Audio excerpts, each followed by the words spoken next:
Anyway, great self-sacrifice. She had her boy thoroughly taught the machinist trade. And note the word thoroughly.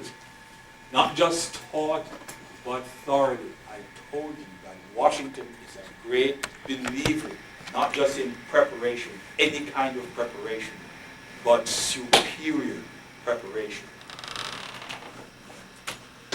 A job was secured in a neighboring shop. With dinner bucket in hand and spurred on by the prayers of his now happy mother, the boy entered the shop to begin his first day's work. What happened? Had any one of 20 white Americans, back to the color coding, been so educated that he gave this stranger a welcome into his midst? No, not this. Every one of 20 white men threw down his tools and deliberately walked out, swearing that he would not give a black man an opportunity to earn an honest living. Another shop was tried with the same result, and still another the same. Today, this promising and ambitious black man is a wreck, a confirmed drunkard with no hope, no ambition. The denial of opportunity in the face of preparation and sound preparation is repugnant to Washington. Although Washington is, in spite of that repugnance, is not willing at that point in time to take or advocate some of the sorts of measures which a W.E.B. Du Bois or a Monroe Trotter, a name you will see by Thursday or surely next Tuesday,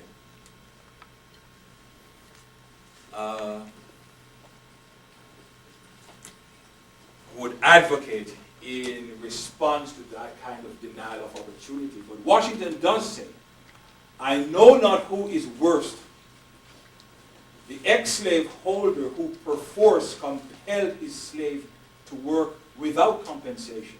Right? And you know that over those 12 generations of chattel slavery. Or the man who perforce compels the Negro to refrain from working for compensation. I don't know who is worse. The Slavocrat who refused to allow the black man to work for compensation. Or whites like these in the shop where this young machinist went to secure employment and who denied him an opportunity to work for compensation. I heard a question. Can you just repeat that part? So Washington says he doesn't know who is worse. The slave owner,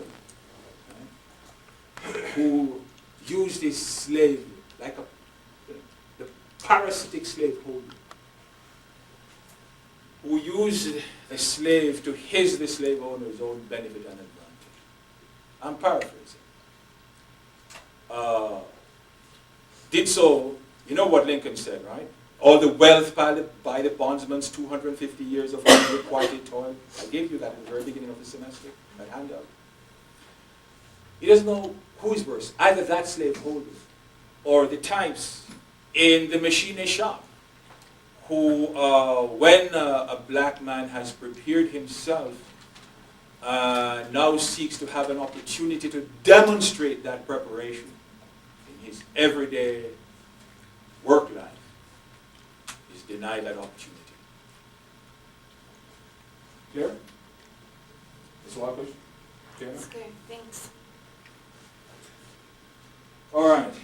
Now, concerning political activity, on a point at which Du Bois will take Washington to task in his Du Bois Souls of Black Folk. Washington tells us that there was a time when he was tempted to enter political life. God says the temptation to enter political life were alluring, one time. But I was kept from doing so by the feeling that I would be helping in a more substantial way. A more substantial way.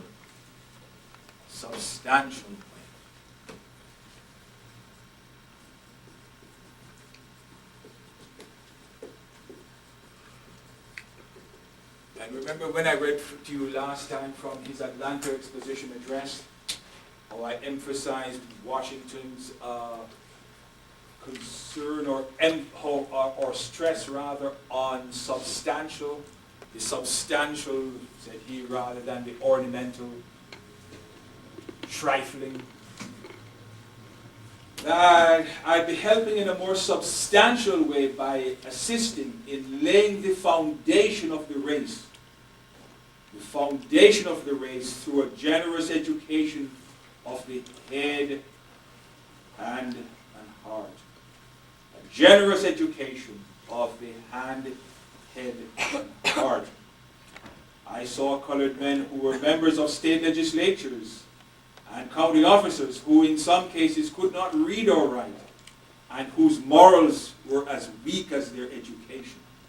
They couldn't read, they couldn't write, and their morals were, said he, as weak as their education. So says Washington, I believe I could make a more substantial contribution by doing what I have done. Found the Tuskegee Institute, which of course you know he did after he left Hampton with the help of General Armstrong. And so concerning the education of head, hand, and heart, Washington calls attention to a Mr. Adams. Mr. Adams. And Mr. Adams was a slave. And I'll tell you in paraphrase and then read from Washington. And Mr. Adams, says Washington, did quite well for himself after slavery. And I, Washington, am convinced that it was his preparation during the days of slavery that made his success in the post-slavery years as substantial as it turned out to be, in that he learned 3 trades.